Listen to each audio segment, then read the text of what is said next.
ऐसे जब 20 साल पहले मैं खड़ा हुआ था ऐसे किसी ऑफिस में जाके, तो मुझसे पूछा गया था कि क्या है। किसी डायरेक्टर के असिस्टेंट ने पूछा था क्या है। मैंने कहा एक्टर हैं। बोले दिखने से तो लगते नहीं हो एक्टर हो। तो क्या होता था कि इंडस्ट्री में हमेशा ये चलन था कि एक्टर हीरो जो होता है वो 6 फुट का होता है और गोरा होता है और लंबा चौड़ा बल्ले छल्ले होते हैं। मतलब हम तो बस ऐसे ही चले गए थे, ऐसा समझता था वो। और शिप्रा, मैं आपको यकीन दिलाना चाहता हूं इस चीज का कि मेरे खुद के रिश्तेदारों ने भी, जब मैंने उनसे इच्छा जाहिर की कि मैं एक्टर बनना चाहता हूं, तो उन्होंने भी मुझे डीमोरलाइज किया कि पहले शक्ल तो देख ले अपनी, क्योंकि 5 फुट का छोटा पतला दुबला सा आदमी, काला कलूटा। मुझे खुद को पता नहीं था कि इंडस्ट्री में मेरा क्या हाल होगा, बट एक जिद थी और हजारों लाखों, मतलब सालों साल से इंडस्ट्री में सिर्फ यही चलन था कि एक्टर तो, हीरो तो जो है ऐसा होता है। लेकिन सब ऑड सिचुएशंस के बावजूद भी गए। लेकिन एक चीज मेरे दिमाग में थी कि जो सब कर रहे हैं वो नहीं करना है, तो अलग क्या करूं, अलग क्या होना चाहिए। उसके लिए ट्रेनिंग की जरूरत थी, जो मैंने नेशनल स्कूल ऑफ ड्रामा में आके ट्रेनिंग ली। 3 साल मैंने एक्टिंग की पढ़ाई की वहां पे, और अपनी क्राफ्ट के बारे में समझा कि एक्चुअली इस पर्सनैलिटी में अगर मैं लोगों को इंप्रेस करना चाहता हूं, उसके लिए एजुकेशन की बहुत जरूरत है।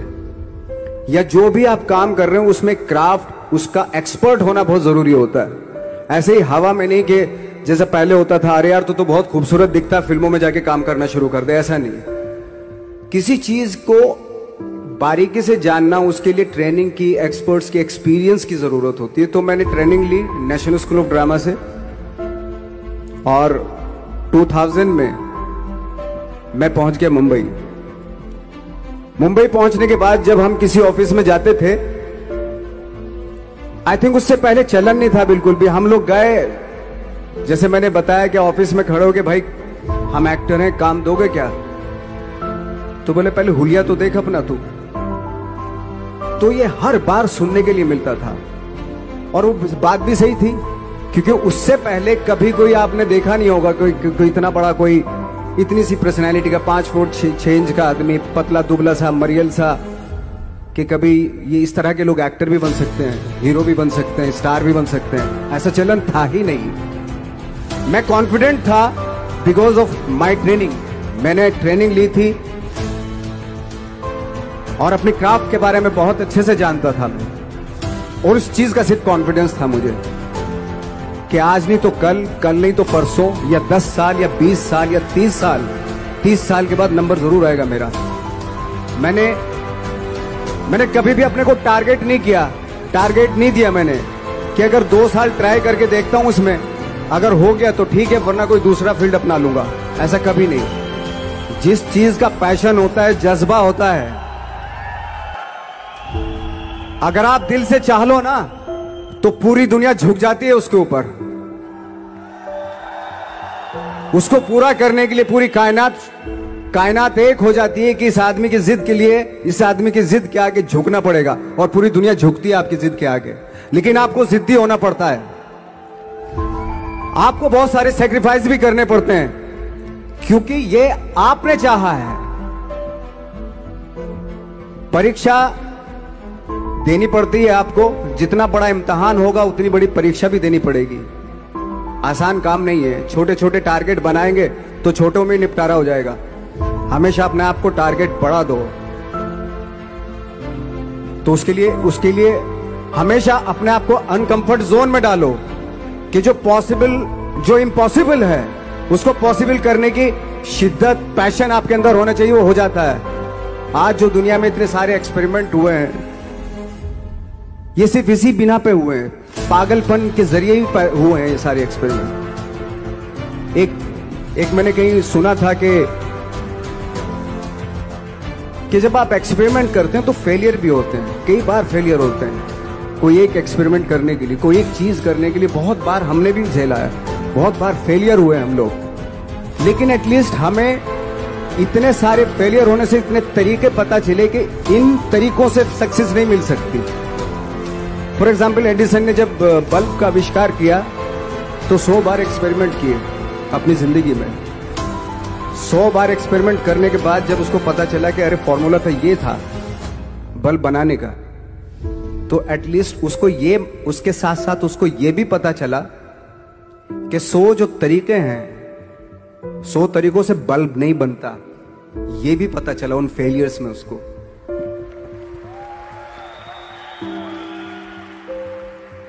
जब हम लोग मुंबई आए तो हमें मालूम था हमारे पास पर्सनैलिटी नहीं है, हमारे पास बैक नहीं है, या हमारे फादर दादा परदादा तो फिल्म इंडस्ट्री में है नहीं, हम ही हैं, तो हमें क्या करना चाहिए। इसलिए लोगों के बीच में घुसे रहते थे, आम लोगों के बीच में घुसे रहते थे, उनका एक्सपीरियंस सुनते थे, उनको ऑब्जर्व करते थे। तो आई थिंक मेरे पास 15 साल तक, 10-12 साल तक कोई काम नहीं था। जैसे आपने बताया कि बहुत ही 10-10 सेकंड के रोल करके घर में आके बैठ जाता, पूरे साल खाली बैठे रहते थे हम लोग। लेकिन एक चीज थी कि लोगों के बीच में रहते थे। लोगों के बीच में रहने से ये एहसास हुआ हमें कि तरह तरह के लोग हैं, लेकिन हमारी इंडस्ट्री में सिर्फ एक ही तरह की एक्टिंग होती है। हजारों करोड़ों लोग हैं इस दुनिया में, लेकिन एक्टिंग सिर्फ एक ही तरीके से होती है हमारे यहाँ। तो मुझे लगा यार, ये मैं तो ट्रेन भी हूं, मुझसे अपनी आर्ट भी आती है, और हजारों लोगों को मैं ऑब्जर्व भी कर रहा हूं। तो ये तो सबसे अच्छा सूत्र है, इससे तो मैं बहुत कुछ कर जाऊंगा। तो जब ये सूत्र पता चला मुझे कि अब मैं ये जो हजारों लोगों को मैंने ऑब्जर्व किया है, अब जब भी मुझे कोई रोल मिलेगा उन्हीं में से वो एक इंसान होगा। उसी में वो ठाकरे, बाड़ा साहब ठाकरे होंगे, उसी में मंटो होगा, उसी में गणेश गायतोंडे होगा, उसी में फैजल खान होगा, उसी में माजूमदार साहब होंगे। तो इस तरह के, ये कब हुआ? जब हमने लोगों को ऑब्जर्व करना शुरू किया, लोगों के बीच में रहे। मैं 15 साल के बाद जो मेरी लाइफ थी जिसमें खाने तक को नहीं मिलता था, अब फॉर्चुनेट अपने आप को समझने लगा था कि थैंक गॉड कि मुझे ऐसे लोगों के बीच में मुझे रहने का मौका मिला। तो कभी भी, आई थिंक मुझे लगता है कि कभी भी जब आप स्ट्रगल कर रहे होते हैं ना, वो एक मौका होता है आपके पास, वो एक चांस होता है आपके पास कि कैसे उसमें आप अपना ऑब्जर्वेशन, एक्सपीरियंस, जब आपको काम मिलेगा वो उसमें लगाएंगे आप। तो मेरी लाइफ बहुत ही, आज जब मैं सोचता हूं कि यार ये तो बहुत ही अच्छा हुआ, तो जो 15, 10, 12 साल मैंने बिना काम के गुजारे, जो लोगों के बीच में रहा था, मैं आज वो काम आ रहा है मेरे। जहां जरा सा कोई कैरेक्टर मिलता है तो आदमी इसलिए कनेक्ट करता है उनसे कि उनको लगता है कि यार ये तो मेरे पड़ोस का ही, आसपास का ही ये बंदा। मैंने देखे इस तरह के लोग। आई थिंक यही हमारी सबसे बड़ी जीत है एज एन एक्टर।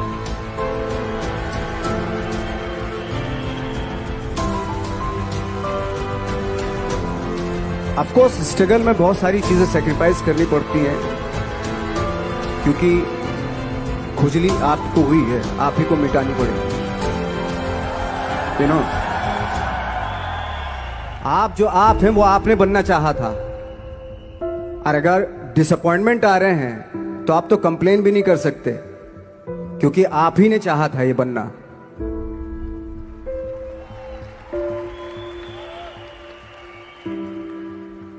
तो बस यही था कि 10-12 साल तक मैंने सोचा था, 10-12 साल जब स्ट्रगल हो गए तो मेरे बहुत ज्यादा वो भी हुआ कि यार छोड़ के चले जाते हैं, कुछ काम मिल नहीं रहा है, क्या हो रहा है कुछ पता नहीं, आई डोंट नो मिल पाएगा या नहीं मिल पाएगा। फिर ये होता था कि नहीं, मेरी मदर जो है ना एक लेटर लिखती थी मुझे हमेशा। तब मोबाइल नहीं आए थे, पेजर आए थे, तो पेजर यहाँ पे लगा के चलते थे हम लोग। जब उनको मालूम हो जाता था कि भाई बंदा जो है ना थोड़ा सा फ्रस्ट्रेशन में है, डिप्रेशन में है, क्योंकि काम नहीं मिल रहा, तो मेरी माँ मुझे एक लेटर लिखती थी। उसको लिखती थी कि लिखने के बाद एक लास्ट में लिखती थी कि 12 साल में कचरे के दिन भी बदलते थे, तू तो इंसान है, तेरा दिन भी बदलेगा। तो उन सब चीजों को देख के कोई एक शेर, कोई एक कोटेशन, कोई इस तरह की जो मोटिवेट करती है जो लाइन्स आपको, उनका रहना, उन पे बिलीव करना बहुत जरूरी होता है, क्योंकि वही चीज आपको मोटिवेट करती है आगे बढ़ाने के लिए। और जब खराब वक्त होता है आपको वो लाइन्स, वो पोएम्स, वो सारी चीजें आपको संबल देती है, मजबूती देती है, ताकत देती है। और मैं जिस गांव से आया था, डिस्ट्रिक्ट मुजफ्फरनगर, एक छोटा सा गांव था बुढ़ाना। जब हमने शुरुआत की थी वहां पे, जब मैं था वहां पे लाइट भी नहीं थी। 1 घंटे के लिए रात में कभी आ गई, या 1 महीने के बाद हल्का सा मुंह दिखा के चली गई। इस तरह की लाइट इस तरह होती थी। वही लैंप में पढ़ना स्टार्ट किया, लैंप।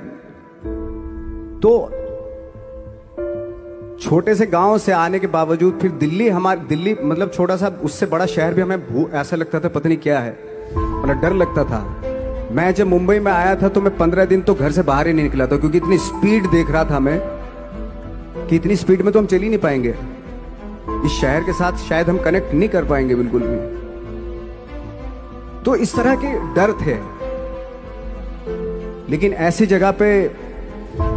जगह पे आ गए थे कि अब जाना भी मुश्किल था। तो मतलब वापस नहीं जा सकते थे। वापस इसलिए नहीं जा सकते थे कि बहुत सारे डर थे। वापस अगर चले गए तो थिएटर के जो मेरे दोस्त थे वो बोलते, क्यों भाई वापस आ गए तुम भी,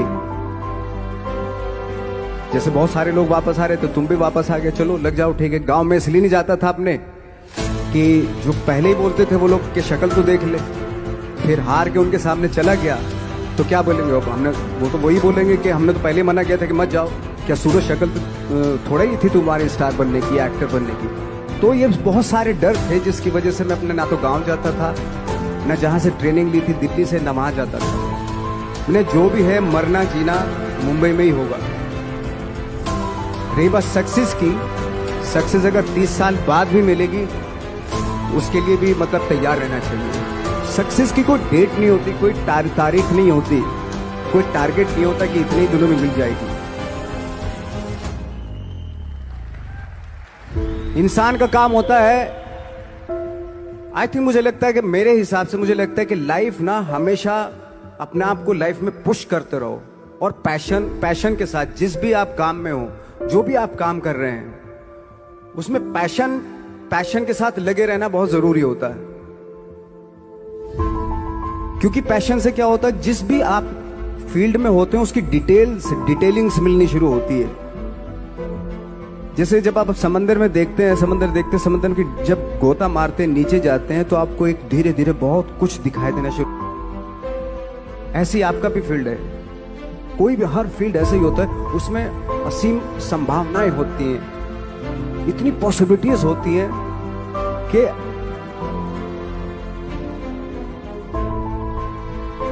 आई थिंक दुनिया का हर काम में इतनी सिर्फ अगर एक दर्जी है पैंट सीता है, 1000 तरीके की पैंट सी सकता है वो, अगर वो चाहे तो। अगर उसने नहीं चाहा तो वो जो ट्रेंड चला रहा है वही सीता जाएगा। लेकिन अगर उसने चाह लिया कि मैं ऐसा कुछ करता हूं, तो 1000 तरीके की पैंट उसी में 1000 तरीके की सी देगा वो। ऐसे हर फील्ड में पॉसिबिलिटीज बहुत होती है और एक परफेक्शन होता है। फॉर एग्जाम्पल जैसे हम लोगों ने ट्रेनिंग इसलिए ली कि परफेक्शन आ जाए अपने काम में। जैसे एक मैंने एग्जाम्पल सुना था कि ये छोटी छोटी चीजें जो मैं बता रहा हूँ, ये क्योंकि मैंने बचपन में सुनी थी, उन पे उन्हीं को अपनी लाइफ बना के आगे बढ़ा तो आज यहाँ पे, इसलिए वो छोटी छोटी चीजें बहुत काम आती है, उनको सुनना बहुत जरूरी होता है इंसान के लिए। बताते हैं कि एक बहुत बड़े, पता नहीं ये सच है झूठ है, मुझे नहीं इतना ज्यादा नहीं मालूम, बट कोई बहुत बड़े इंसान हुए, लेकिन वो पहले मौची थे, जूता सीते थे। लेकिन जूता जहां से सीते थे ना, वहां से कभी फटता नहीं था वो, भले दूसरी जगह फट जाए लेकिन वहां से नहीं फटता था, क्योंकि उसका पैशन था जूता सीना। काम भले वो है वो, लेकिन उस काम में भी उनका पैशन है। तो इसी वजह से वो इतने पॉपुलर होते चले गए कि यार जूता फट गया लेकिन सिलवाना वहीं जाके, क्योंकि वहां अगर उन्होंने सी दिया वहां पे, जिंदगी भर वहां से जूता नहीं फटेगा। तो छोटी छोटी चीजों में ये जो परफेक्शन, पैशन, ये सारी चीजें होती है जो आपका आगे बढ़ाती है, बहुत आगे ले जाती है। लेकिन उसके वही है, कुछ चीजों का होना वाकई बहुत जरूरी होता है। फिर एक्सपीरियंस आपका, आपकी नॉलेज। जैसे मेरा मानना है कि मैं कभी, मैं आई एम सॉरी टू से, बट मेरा खुद का मानना है कि मैं लक पे बिलीव नहीं करता हूं।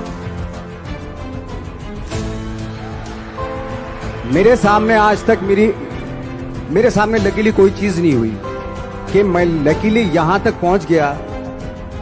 आज जो आप प्रोमो देख रहे थे, जो क्लिपिंग्स देख रहे थे मेरी, मैं लकीली नहीं पहुंचा हूं यहाँ पे। मैंने उसके लिए मेहनत की है, मैंने उसके लिए नॉलेज इकट्ठी की है, मैंने उसके लिए ट्रेनिंग ली है।